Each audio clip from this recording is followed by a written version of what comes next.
all Christians need to be do, or need to have. That's contentment. And there's a saying that the Lord gave me a long time ago.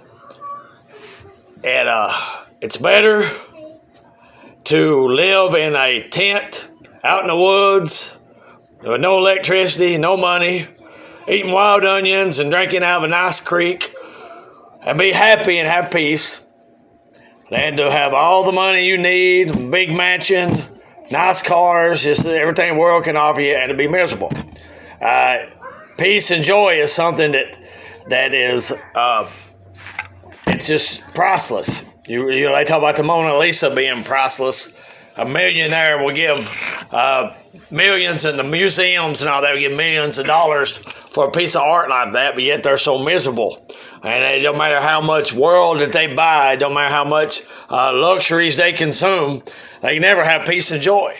But through Christianity, if we're living it right, now you can believe in Jesus all you want to, go to church all you want to, you read the Bible or whatever all you want to. If you ain't living right, you ain't going to have the peace that passes understanding. And that's why we try to make clear here that Christianity teaches you've got to live right. It don't mean none of us is going to do it perfect. It don't mean we're going to be so holy that we'll never make a mistake. Really, the more holier to get, the more you'll realize how hard it is. But through Jesus, it's possible. And we're supposed to live a good, holy life. And when you people, you kids and everything, you start getting older, and even you adults, if you start feeling a lot of misery coming on, you better check yourself and analyze your life and see what you might be doing wrong. Now, we're all going to have tragedies happen, deaths of loved ones and all that. That's going to be pain. The Bible tells us that stuff happens, just mooring our hearts out. But sin will bring you a different kind of misery, a different kind of mourning. And but one sin in the Bible is just talking about murmuring and complaining and not being content with what you have. And right now in America, United States of America, we've got it pretty good. And I've read where atheists, they laugh at Christians in America and say, boy, you all really got a lot of persecution. It's really hard on you guys. And we don't have a lot of persecution. We've lost a lot of ground. We've lost prayer in school. Christianity ain't taught a whole lot in school. It's not thought of real highly anymore, but persecution, we really don't see it. There's countries all over the world where if you're a Christian, they'll kill you in a heartbeat. They'll harass your family. There's countries in the world that it's dangerous to be a Christian. People sneak kill you and everything. We don't have that here. I think in the whole entire world, now this will probably be the last place something like that happens. But we read in the Bible, though, the whole world's going to come under an Antichrist spirit, and the Bible and the God's going to send those that don't believe a false delusion, and he said even possibly even the very elect will be deceived. And Tyler mentioned something. I looked into it a little bit more today. He mentioned this morning about how many Christians died in Russia. Like 17 million to 20 million Christians died in Russia back in the communism day. We hear about the Holocaust all the time, but why don't we hear about the martyrdom of Christians? In China, they said the Chinese government said up to 80 million people died under communism in China, and I guarantee a lot of those were Christian, if not most of those were Christian. Why don't we hear about that? Why don't we have a memorial for all that, because we scrubbed that stuff. We scrubbed that history. And we back in the past, I'm not sure the exact date, the Armenians genocide was like 50,000 Christians were killed, and the Turkish people, the Muslims and Islam, they celebrate killing 50,000 Christians back in the old days, and the Young Turks, that online liberal or group, whatever, that makes fun of conservatives and Christians all day.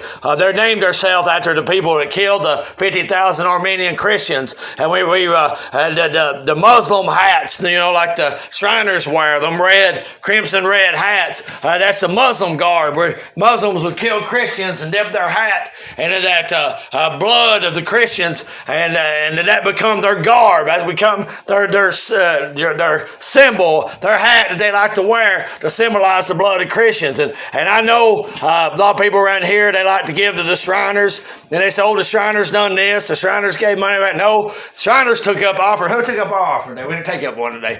But this morning, Adriana took up offering. And, and when we counted our money up, say it was $100, we don't say, Adriana gave $100 to the church today. She just took up the money. You people gave up the $100 church. But they take credit, and they've got the Islam hats they wear, and then they got the Muslim Islam garb, and they're full head to toe. Everything they do is Islamic. And they have a Kabbalah temple, and that's where Muhammad was buried in Kabbalah. Everything they do is Muslim. That's why I don't give to them. That's why, I don't know, I said, can't you just take up money for kids dressed up like a clown or a rabbit or something? You have to dress up in full Muslim garb. And they do that stuff so you can't speak against Islam. Oh, how can you speak against Islam? They're doing great things. No, you're taking the collection plate up. Why you're doing Islam for kids?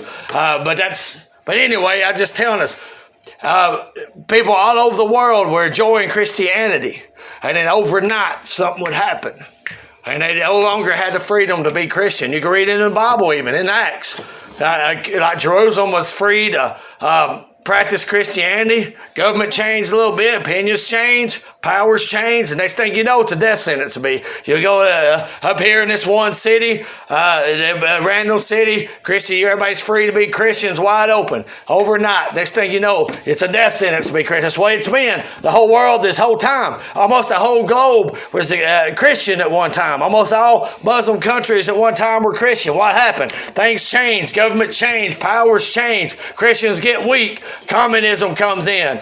Socialism comes in. Nazism comes in. Something comes in, and the next thing you know, Christianity's booted out, and it becomes dangerous. And the Bible said that's going to happen. It said last day it's going to happen all on the same page, worldwide. So I'm trying to tell everybody today, I'm saying all that to say this: be content with what you have. Don't be so into worldly things that you forget about the spiritual. Don't get so caught up in this world and what you can gain and what you can collect and what you can build for yourself. And just keep in the back of your head, it can all go tomorrow.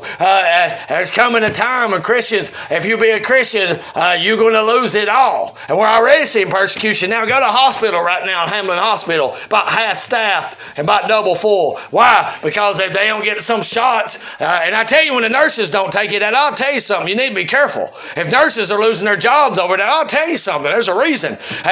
But they're already start persecution for dumb stuff like that. So don't think for 1 minute that it can't come after Christians at one time. I didn't know this, but Mexico, it's dangerous to be a Christian in Mexico. And what's happened? A lot of the people's coming up here. I'm not saying there might be Christians coming up here, or it might be those persecution. We don't know. In India, it's a persecution to be a Christian. It's dangerous. But what happened? Them people's coming here. Them people might get on the same page one day and say, look, we don't want Christianity around no more. Then what are we going to do?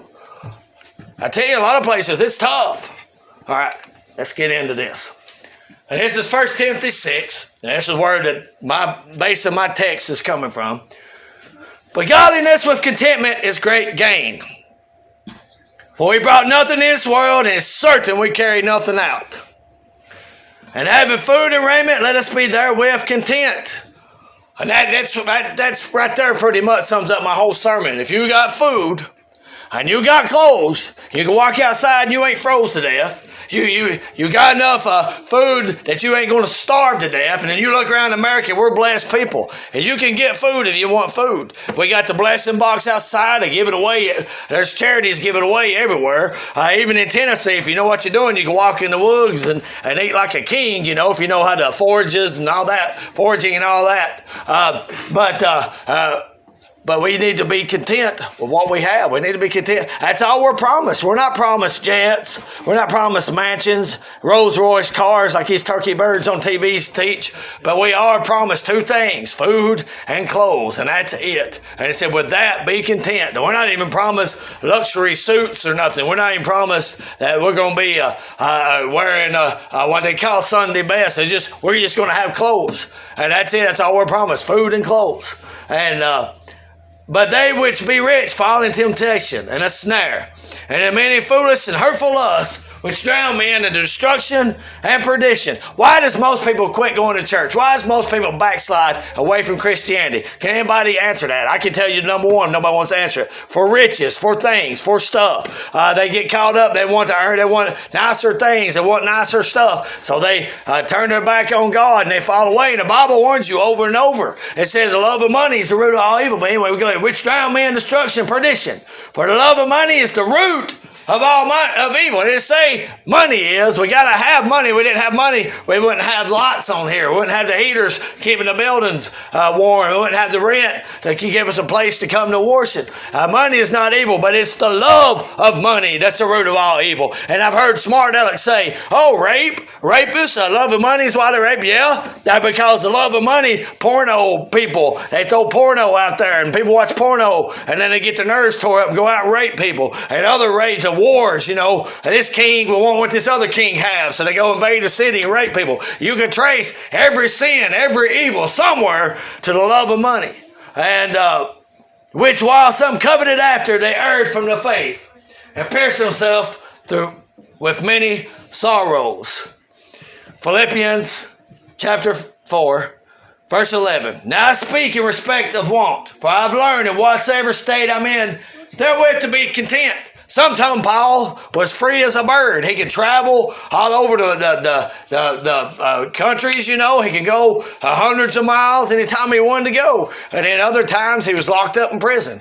And whichever it was, he was used. If he's in prison, he's getting people in prison saved and writing books of the Bible. If he's free, he was out preaching and getting hundreds of people saved everywhere he go. But no matter where he was at, he was being used and he was content. And he's telling us here to be content. From my understanding, he was in prison here when he wrote this. He said, I know both how to be abased, I know how to abound.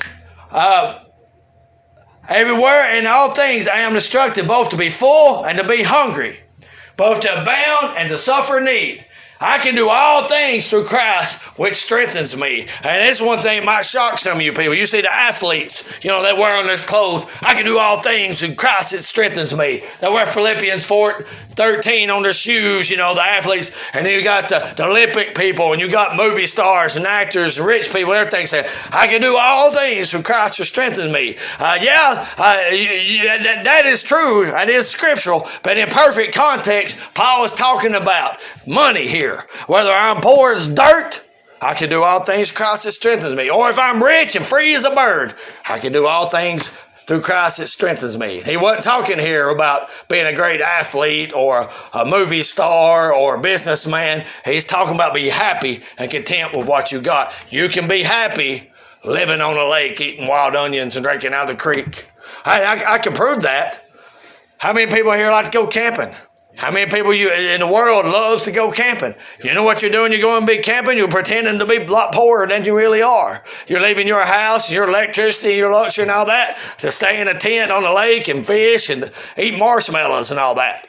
And a lot of people I know, and if you don't believe me, go drive around Bean Station. The people have big, nice houses, nice cars. They have all this money and everything. You say, you know what? I'm going to sell it all, buy a camper, and move to Bean Station, live on the lake. That's what a lot of people do. I live across from people, their house was worth $500,000. And they had just millions of dollars worth of stuff. And the guy's like, I'm going to sell it all, and I'm going to get me a bus, and I'm going to go stay at a camper and camp it out, rest rest of my life. And I'm like, man, you spent your whole life earning and gaining all this wealth. He's like, I want to sell everything I own. I want to get me a camper, and I'm going to go live on the lake the rest of my life. So it's called contentment. Be content wherever you're at. Be happy with what you got. Now, God will bless you even in America, even if you make minimum wage. People don't realize this area right here, how blessed we got it. It's all over the worldwide news that a couple both can make minimum wage. Me and Jenny make minimum wage and live comfortably. There ain't places like that. There ain't no places like that.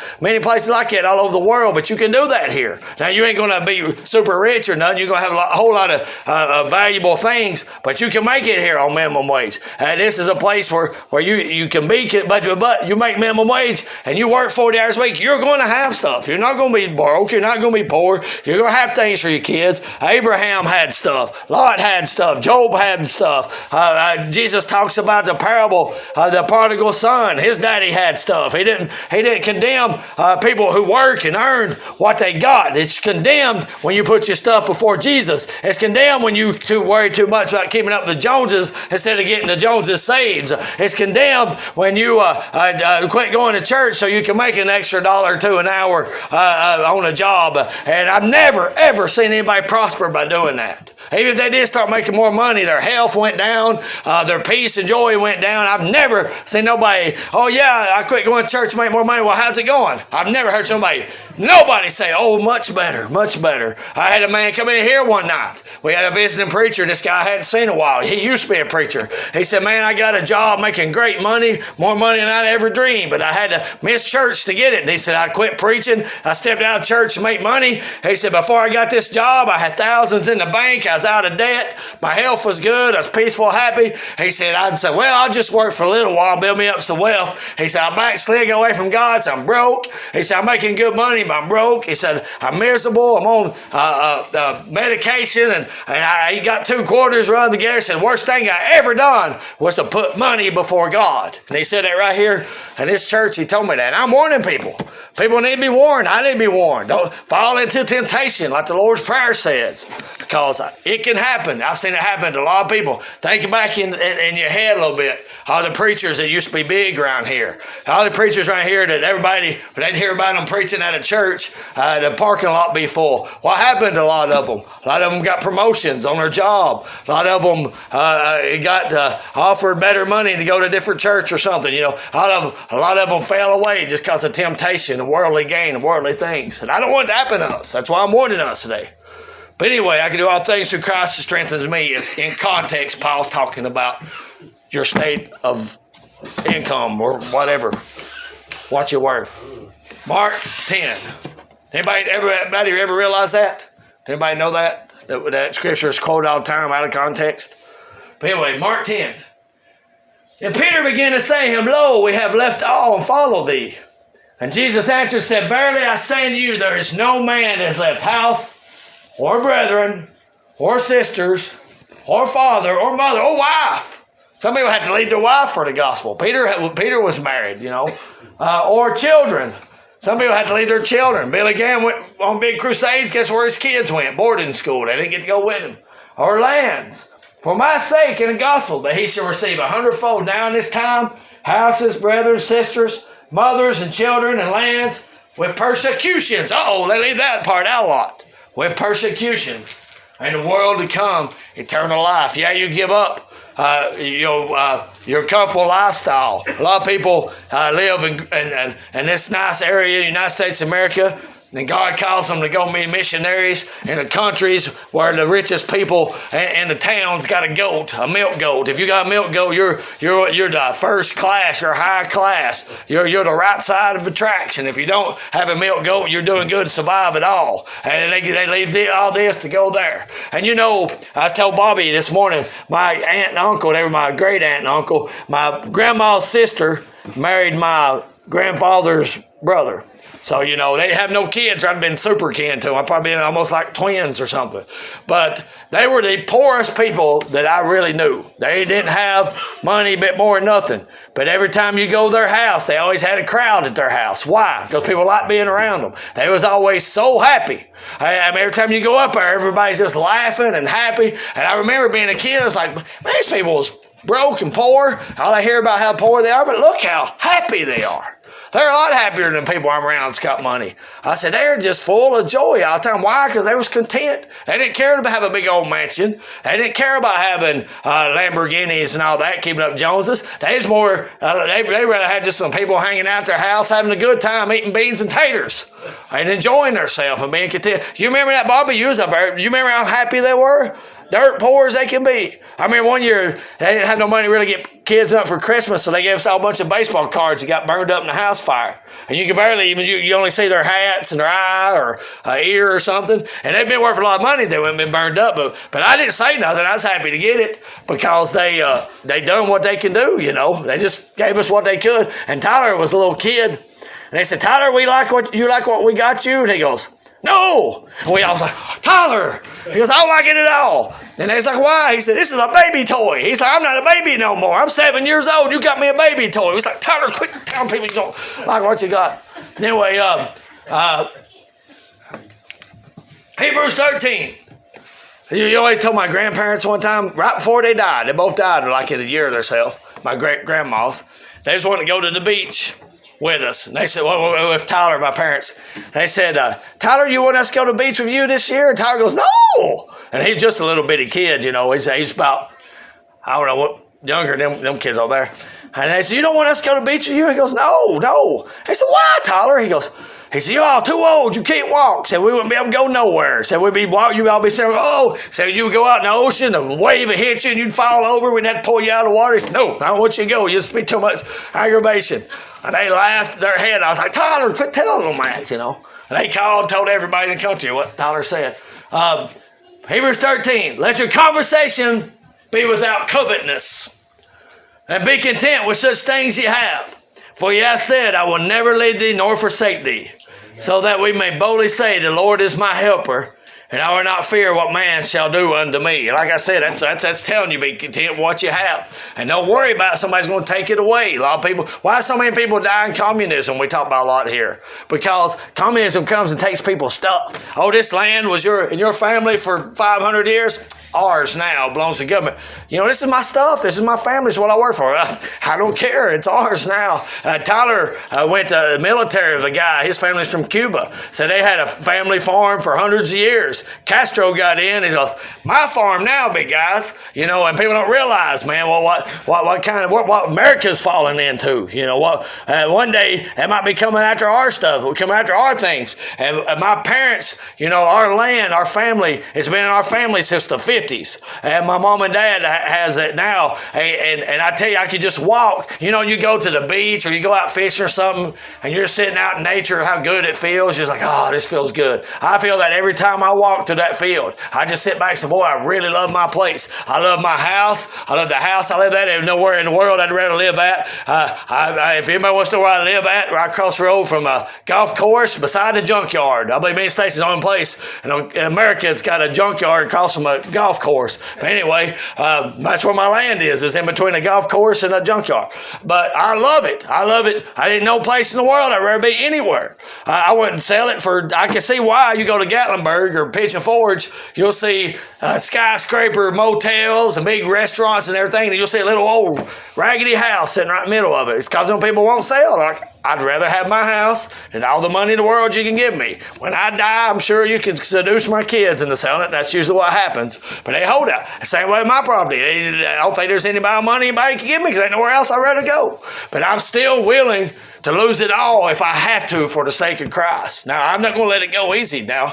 But I'm saying, if it comes between Mark of the Beast or my place, see you later. Here comes the eating the wild onions and drinking out of a creek. Get your tent. That's where we got to go because we ain't taking no Mark of the Beast. But I'm telling you, when it comes down to that, a lot of people will take Mark of the Beast for to lose their stuff. I'll tell you something too. You see that food that Sean bought this morning, the sweet potatoes. What was that green stuff? Collard greens, the beets, the cucumbers and all that. We got to get socked up in our head. That's the way we need to be eating. I heard a guy one time, he came out of the Satanism and witchcraft. And he was one of the first guys that ever came out and exposed everything in the 70s. And he said the government's plan is to get everybody sick and depended on them. And everybody's like, oh, whatever. In the 70s, everybody's healthy as they could be. I mean, way healthier than they are today. But now look at us. Almost everybody's sick. When I was going to school, you missed 3 days of school, everybody thought you was dying if you missed 3 days of school the whole year. Now it's normal to miss 15. It's normal. And we've got sicker, even the kids and adults and everything. And we need to start looking at people like the Amish. Why do they never get sick? Well, look at their lifestyle. They work good. They eat healthy. And look at people that's healthy around the world. Don't pay attention to the doctors and these goobers on TV and internet stuff. Hunt for the people that's healthy. How are they healthy? Why are they healthy? I want to follow after them.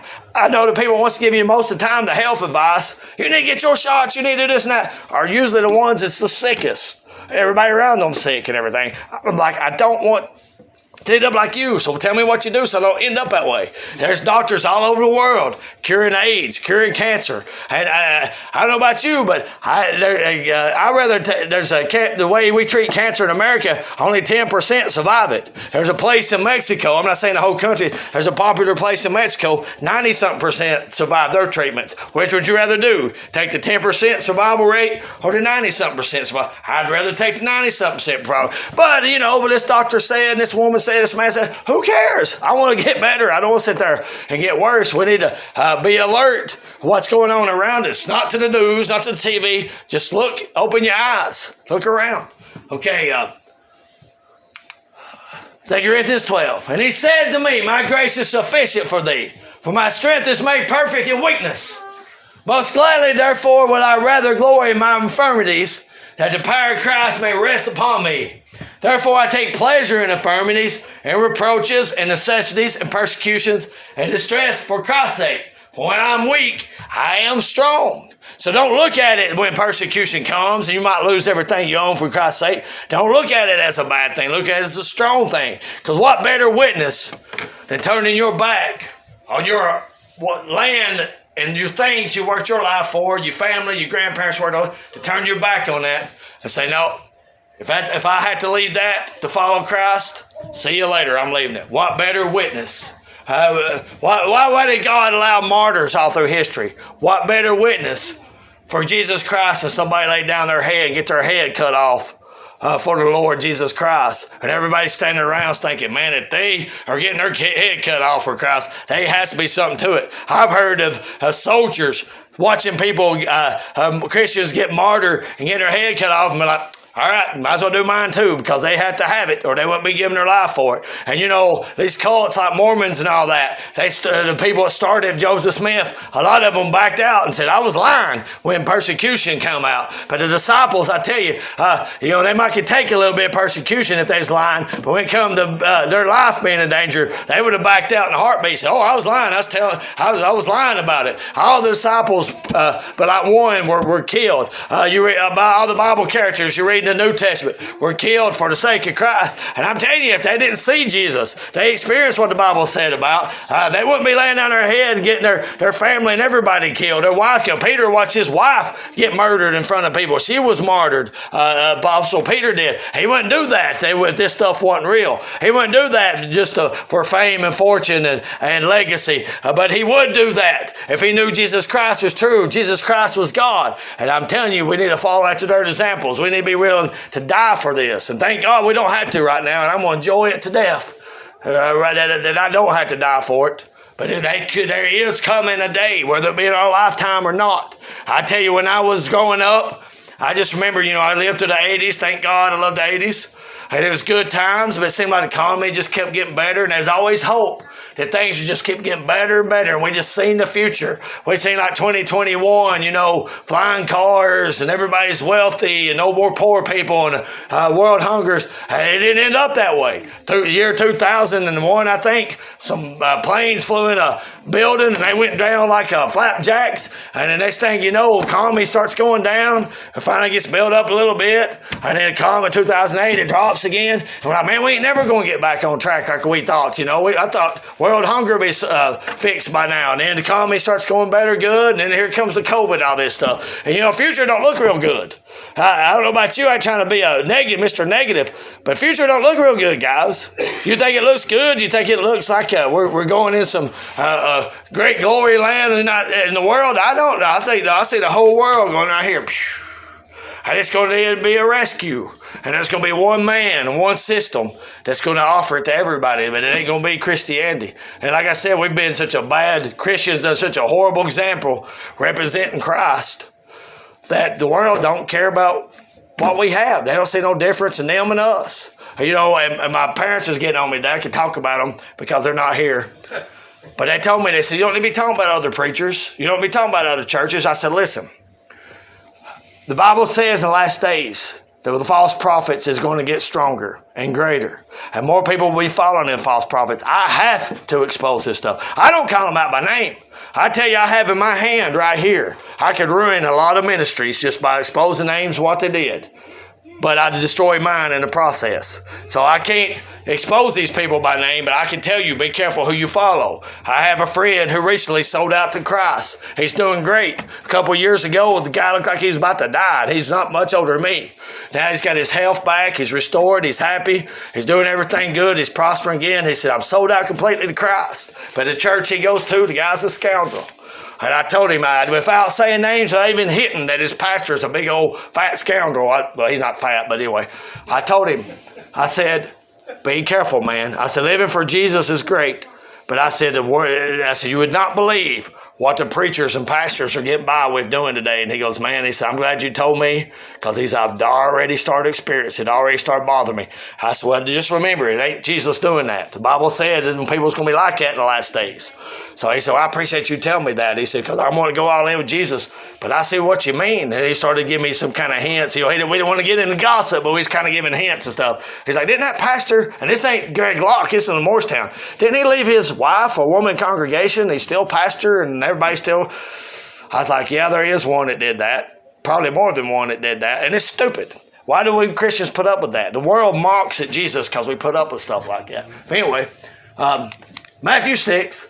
Therefore, take no thought, saying, what shall we eat? What shall we drink? And where shall we be clothed? For after all these things do the Gentiles seek. For your heavenly Father knoweth that ye have need of these things. But seek ye first the kingdom of God and his righteousness, and all these things shall be added to you. We've all went through money troubles. We've all went through hard times. We've all went through super struggles. But guess what? God's always brought us out of it. So don't worry. It's not fun going through stuff like that. But you need to be as happy as you can possibly be while you're going through that. Don't let it get to you. Don't let the devil get you down, because you know that God's going to get you through it. If you lose everything you own, guess what? You can start all over again. Now you ain't got no more debt, no more bills, and everything. You ain't got nothing you have to keep up. You can get a fresh start. I heard an Indian saying, this ain't Bible, this is a Native American saying, that this one guy went to a chief and he goes, man, I'm just feeling bogged down. I just don't feel free. I just don't feel, I just feel tired. He said, listen, go and give away everything you got. So we went and gave everything he got, and it's all right. What I do now, he said, whatever you want. Your paths are clear. Your paths are free. And I talk to foreigners from all over the world. I've worked with people from about every country in the world. I always like being friends with and talking to them.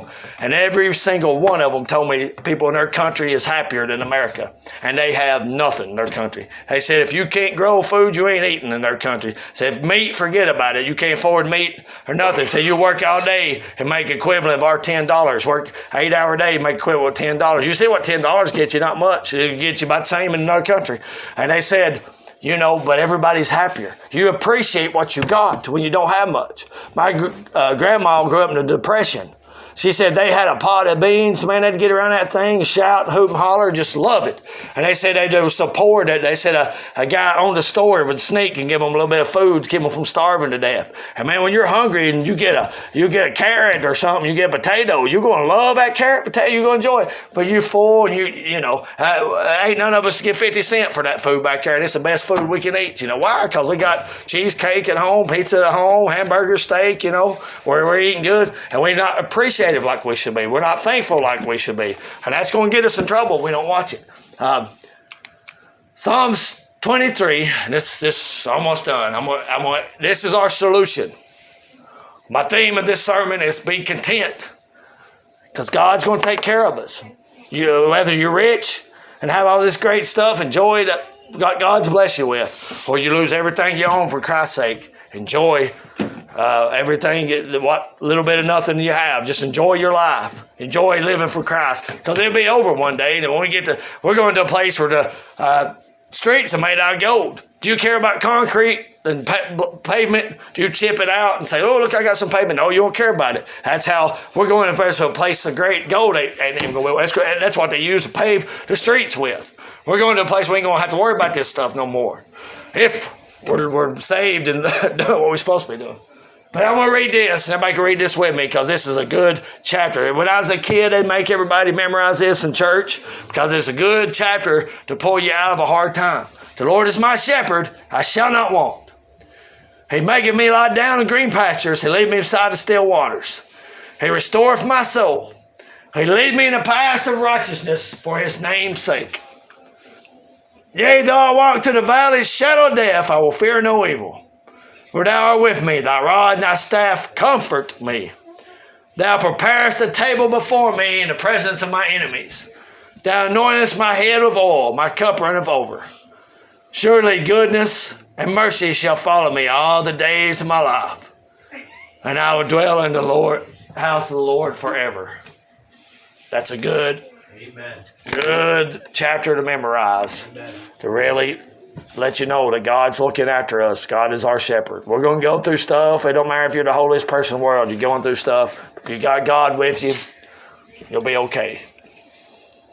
Remember the Christmas play Wednesday. Bring people if you can. Usually that's a great opportunity to bring people when they go to church. Bring people if you can. And we'll be nice to the visitors, and we'll have a good time. Those of you in the play, put your heart into it. Be loud and clear so people understand what you're saying, so they get something out of it. They can't understand. You got to read loud and clear. And Chuggy told me today he don't ever pay attention to my preaching. Chuggy, and guess what he got, Hunter, after he told me that? Bean station butt whooping. Anyway. But, all right, does anybody, I'll be quiet.